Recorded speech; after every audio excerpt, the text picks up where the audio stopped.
Graça e paz a todos e a todas. Sejam bem-vindos, bem-vindas a essa noite maravilhosa que o Senhor preparou para nós. Um bem-vindo especial, que estou vendo aqui o Carlos e a Lina. Deus abençoe vocês. Feliz de revê-los aí, casa de vocês. Também feliz de poder hoje, mais uma vez, compartilhar a palavra do Senhor, que é maravilhosa. Hoje eu prometo aos irmãos que eu não vou deixar vocês aqui nesse calor muito tempo, irmãos. Que realmente algo, como o pastor disse, é uma questão de necessidade. O mundo está realmente pegando fogo. Vamos segundo Samuel, livro segundo Samuel, capítulo de número 11.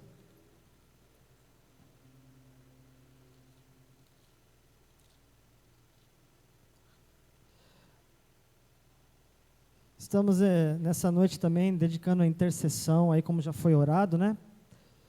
Pela vida do Nicolas, né, Cezão? O Nicolas tem apresentado um quadro de febre já há uns 5 dias, né, Cezão? Então, cabe a nossa oração, todos nós vamos estar orando, intercedendo, né? A Ariane está com ele no hospital agora, né, Cezão? Já chegou? Ah, chegou, Ari? Amém. Garganta? Amém. Então, vamos orar e continuar intercedendo por ele. E por quem mais estiver enfermo, irmãos, pode trazer para nós os nomes, para a gente poder orar, e o Senhor vai nos dar a graça, né? Então, a Bíblia disse para nós que não seriam dias fáceis, né, que nós teríamos pela frente aí, nestes tempos que claramente nos mostram tempos de profecias se cumprindo, tempos para a gente ficar muito atento como igreja, né? Então, por esse motivo a gente tem que estar vigilante sempre, porque o Senhor tem estado com a sua igreja nesses dias e vai continuar em nome de Jesus. Queridos, eu quero ler com vocês hoje Samuel capítulo 2, segundo livro de Samuel capítulo 11, perdão, falei 2, né? 11. E eu quero ler a partir do versículo 1. É uma história muito conhecida, falar sobre o rei Davi e um momento muito delicado da vida do rei Davi, que ensina para a gente muita coisa para o nosso tempo hoje. Decorrido 1 ano, no tempo em que os reis costumavam sair à guerra, Davi enviou Joabe, seus oficiais e todo Israel. Eles destruíram os filhos de Amon e sitiaram a cidade de Rabá, mas Davi ficou em Jerusalém. Uma tarde, Davi se levantou do seu leito e andava passeando no terraço do palácio real. Dali, viu uma mulher que estava tomando banho. Ela era muito bonita. Davi mandou perguntar quem era e disseram-lhe: é Batseba, filha de Eliã e mulher de Urias o Heteu. Então Davi mandou um mensageiro que a trouxesse. Ela veio e ele se deitou com ela. Ora, Batseba tinha acabado de se purificar da impureza da menstruação, depois que ela voltou para casa. A mulher concebeu e mandou dizer a Davi: estou grávida. Bom, esse texto aqui é muito conhecido, eu vou só explanar rapidamente para você voltar e lembrar do contexto, mas depois deste pecado já de adultério, Davi, ele tem que prosseguir com mais um pecado, o pecado de assassinato. Esses 2 pecados ficaram muito conhecidos pelos erros de Davi. Por quê? Para consertar, entre aspas, um problema e um pecado gravíssimo, ele teve que cometer outro. E assim é quando todos nós tentamos, de tempo em tempo, sustentar mentiras. Uma mentira, ela sempre acaba tendo que ser sustentada por outra mentira, e assim vira um ciclo vicioso, em que a gente acaba não conseguindo sair dele. Agora, o que é mais interessante nessa palavra, para a gente ser bem objetivo, é que há dicas dentro desse texto que mostram por que ele cometeu esses dois pecados que fizeram com que uma das biografias mais incríveis da Bíblia pudesse ter sido completamente aniquilada e destruída. Mas o Deus que nós servimos é um Deus misericordioso, era um Deus que tinha promessa na vida deste homem, um Deus que restaura, e a história de Davi acabou sendo por uma história de, mesmo cometendo erro, uma história de bons exemplos, e nós olhamos para ele com bons olhos, né? Nós mesmo aqui pregamos durante alguns domingos aqui, sobre o nome da nossa igreja, né? Tabernáculo de Adoração, que é inspirado na tenda de Davi, né? Então, Davi acabou sendo restaurado e nós acabamos vendo ele com bons olhos. Mas esses dois erros quase que mancharam toda uma história. E por que não dizer, né? De certa forma, mancham e mancharam uma parte, um período da vida deste homem. Agora, bem objetivo e bem rápido, eu identifico nesse texto pelo menos duas coisas que Davi fez que o fizeram levar a esse trágico momento de pecado, e que esse trágico momento de pecado é a destruição de muitas famílias, inclusive nos dias de hoje, e muito mais ainda nos dias de hoje. E o primeiro já está no versículo 1, porque o versículo 1 diz o seguinte: decorrido um ano, no tempo em que os reis costumavam sair para a guerra, Davi ficou em Jerusalém. No tempo em que ele deveria estar indo para a guerra, ele sente no seu coração uma acomodação de ficar em Jerusalém. Ou seja, ele ficou no lugar errado, conforme a vontade de Deus para a sua vida. E a primeira palavra, a primeira dica para você e para nós, que queremos caminhar por essa terra sem manchar a nossa vida, ou sem destruir vidas, porque são pecados, que há pecados que nós cometemos que só destroem a nós mesmos, né?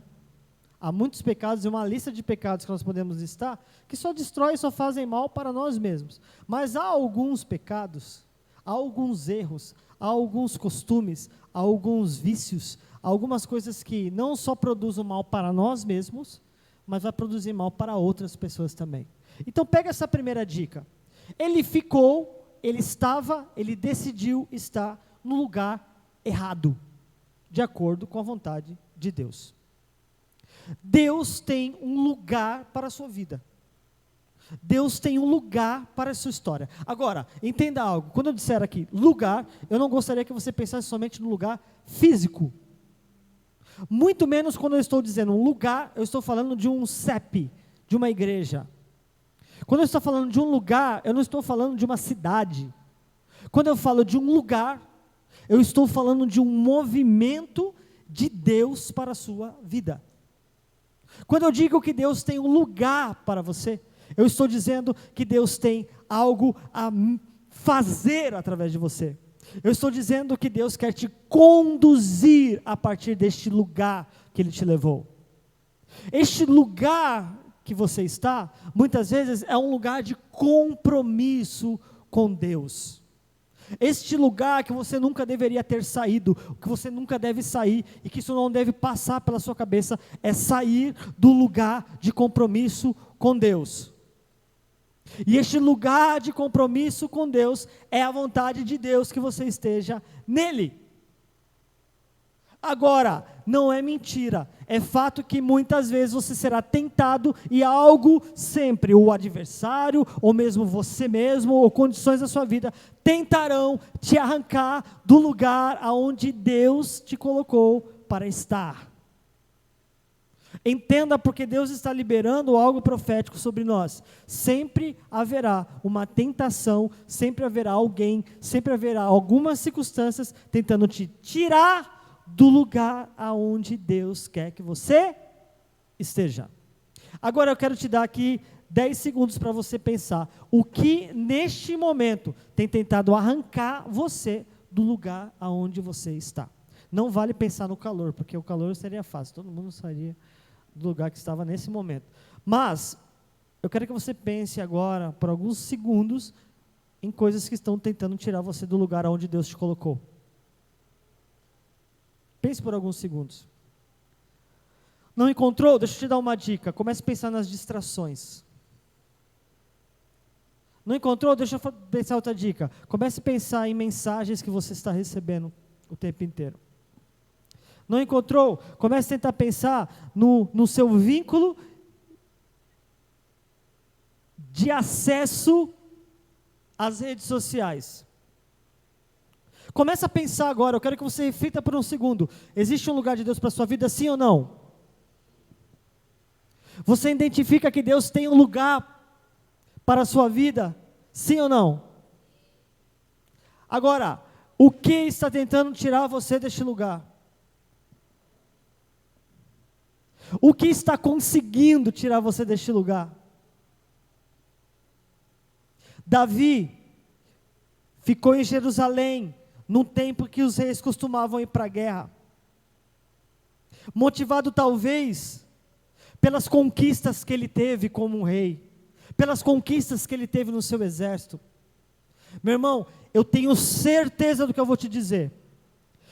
Há mais poder nas bênçãos em nos tirar da presença de Deus do que nas guerras e nas lutas. Vocês concordam, sim ou não? Há mais poder nas bênçãos. Sabe qual que é o período mais perigoso da tua vida? É quando você olha para a tua conta bancária e está tudo bem. Quando você olha para a tua saúde, está tudo bem. Quando você olha para a saúde dos seus, está tudo bem. Quando parece que tudo vai bem. Porque vocês concordam comigo que nós vivemos períodos de guerra. Mas nós também não vivemos uns períodos assim que fala, nossa, estou grandão.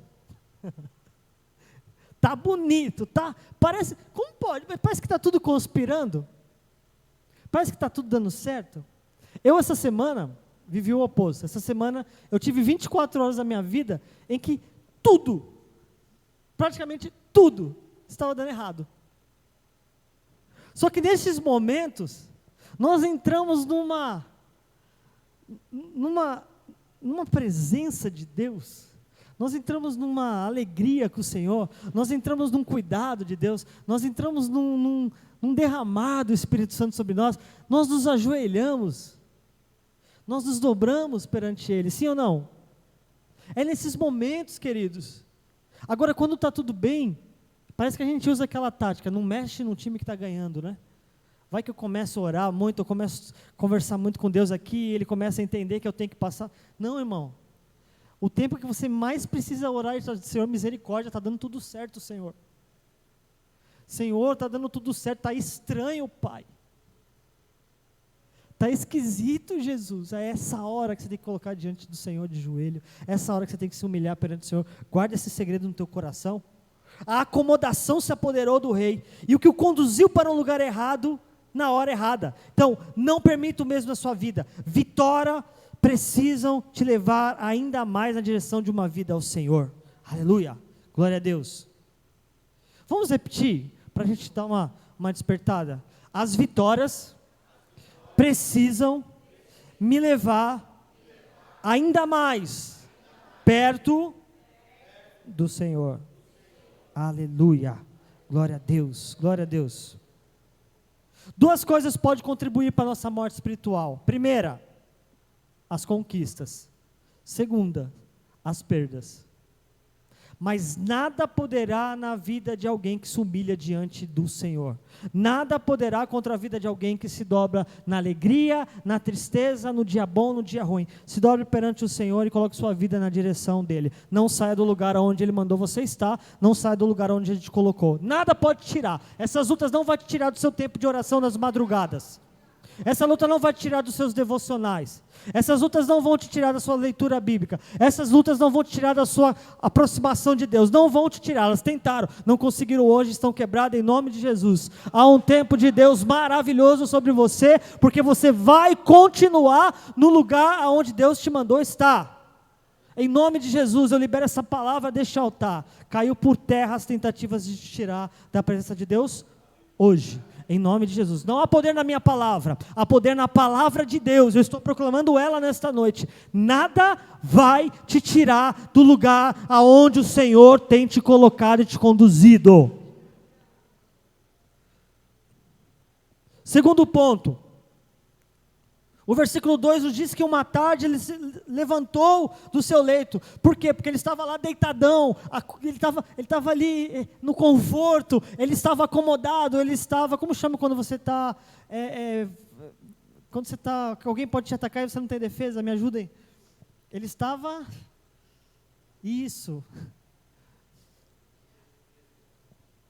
vulnerável, ele estava sem defesa, ele estava pronto para ser atacado e um dia ele não tinha o que fazer. Ele se levanta, ele vai caminhar e quando ele caminha, algo chama atenção, há uma bela mulher tomando banho. E ele bate o olho, ele fala, não tem nada para fazer mesmo. E a partir deste momento de vulnerabilidade, ele enxerga a possibilidade, acomodado nas suas conquistas, ele decide por uma vida de ociosidade, principalmente espiritual. Motivado pelas suas conquistas, Davi cultivou uma vida de ociosidade espiritual, o que fez com que prevalecesse a natureza caída. Se você viver um tempo de esse aqui é muito forte, mas acho que eu vou terminar a palavra depois dessa frase.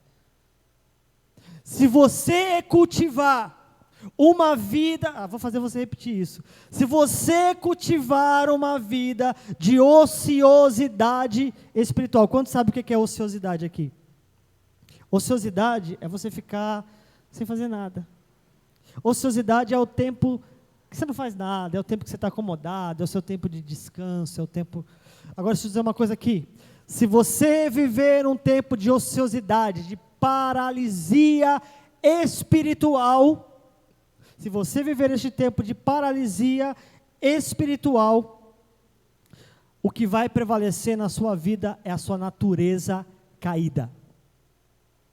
Você precisa se satisfazer no Espírito, vocês precisam se alimentar do Espírito, diz o Senhor, para que a sua natureza carnal seja sufocada pelo poder do Espírito de Deus. Escute, vida de ociosidade espiritual levará a sua natureza caída a prevalecer. Vida de atividade espiritual fará com que a sua vida no Espírito prevaleça sobre a sua carne. Quem está entendendo isso aqui? Agora, de forma bem rápida, o que é levar uma vida de ociosidade espiritual? Comece parando de orar. Vamos lá, conselhos para uma vida de ociosidade espiritual, para que a carne prevaleça e vença sobre o Espírito. Dica 1, não ore. Para de orar. Continua levando uma vida sem oração. Continua acordando, dormindo sem oração. Continue fazendo isso. Você vai viver uma vida de ociosidade espiritual maravilhosa e a sua carne vai prevalecer. Não leia a palavra, não tenha mais contato com a palavra, continue levando uma vida sem sequer ler um versículo na semana, sem sequer ler um capítulo da Bíblia, sem sequer ter uma Bíblia. Continue fazendo isso, a sua vida, a sua natureza carnal irá prevalecer. Terceiro conselho, saia da comunhão da igreja. Saia da comunhão da igreja, só aí os irmãos anotam e vão viver. Terceiro conselho, saia da comunhão da igreja. Pare de orar, pare de ler a Bíblia e saia da comunhão da igreja. Não precisa mais vir no culto. Assiste de vez em quando um vídeo de algum... Deixa quieto. Falando. Continua vivendo. Continua assistindo o youtuber, o influencer, te dando conselhos sobre como crescer financeiramente, como crescer profissionalmente. Cultive isso. Sai da comunhão da igreja, você não precisa mais vir aos cultos. Você levará a sua carne sobressair sobre o Espírito. Agora, eu acho que você veio aqui essa noite porque você não quer que a sua carne prevaleça sobre o Espírito, amém? Então segue esse conselho, tenha uma vida de oração, tenha uma vida de leitura da palavra e não saia da comunhão da igreja. Tenha uma vida de oração, tenha uma vida de amor à palavra e não saia da comunhão da igreja. Tenha uma vida de oração, tenha uma vida de leitura da palavra e não saia da comunhão da... Essas três coisas Davi descumpriu. Essas três coisas fez ele viver uma vida ociosa e espiritual. fez com que ele o levasse à natureza caída. E nós vamos terminar agora. No versículo 2, está muito claro que Davi feriu os 3 princípios do Salmo 1, Mari. Esqueci de passar esse, né? A Mari falou, passa todos os versículos antes, que eu já fico no gatilho e eu esqueci de passar o Salmo 1. Os 3 versículos do Salmo 1 foi descumprido, por Davi e fez com que ele chegasse aonde ele chegou. Vamos lá. Salmo 1. Diz a palavra: bem-aventurado é aquele que não anda segundo o conselho dos ímpios, nem se detém no caminho dos pecadores, e não se assenta na roda dos escarnecedores, mas antes tem o seu prazer na lei do Senhor, na sua lei medita de dia e de noite, e será como árvore plantada junto a ribeiros de água, a qual dá o seu fruto no tempo certo, as suas folhas não caem, e tudo quanto fizer, prosperará. Esse é o lindo Salmo 1. Não anda, não se detém e não se assenta. Ele andou na direção do pecado. Isso é muitas vezes o que nós estamos fazendo. Se você está andando na direção do pecado, você tem um objetivo, o pecado. Ele não anda segundo o conselho dos ímpios. Ele não anda segundo os pensamentos mundanos, mas ele anda segundo o que Deus tem para ele, ele anda na direção daquilo que Deus tem para ele. Só que disse também que não se detém. Ele não só andou na direção, mas ele se deteve quando esteve diante dos olhos dele da tentação. Porque ainda que ele tivesse andado na hora que brilhou os olhos dele na tentação, ele poderia não se deter e virar. Só que ele não só andou na direção, ele se deteve na direção, ele observou, ele foi, olhou mais um pouco, e olhou mais um pouco, e olhou mais um pouco, até que aquilo tomasse o seu coração. E aquilo que você coloca no seu coração, é uma questão de tempo para o seu corpo chegar. Escute isso, porque Deus pode estar livrando pessoas, casamentos, ministérios, vidas nessa noite. Aonde estiver o teu coração, é uma questão de tempo para o seu corpo chegar. Todos os dias acorda e cultiva mais um pouco. Todos os dias acorda e anda um pouco mais na direção, e se aproxima, e se detém, e vai, e vai, e vai. É uma questão de tempo para o seu corpo chegar. Aonde estiver o teu coração, é uma questão de tempo para o seu corpo chegar. E por último, ele não só andou, não só se deteve, mas ele fez mais que isso. Ele se assentou na roda dos escarnecedores. E essa roda aqui dos escarnecedores, o se assentar aqui, representa que ele se alimentou, que ele se apropriou do desejo e deu prosseguimento ao pecado, que levou a outro pecado e à destruição. Amém? A palavra nessa noite, essa breve palavra, foi para você entender que hoje é uma noite de livramento. E se não for para este tempo, será para o amanhã. Mas eu quero, em nome de Jesus, que essa palavra ganhe espaço no teu coração. Cuide da sua vida, da sua casa, da sua família. E isso não é privilégio de rei. Isso continua acontecendo até os dias de hoje.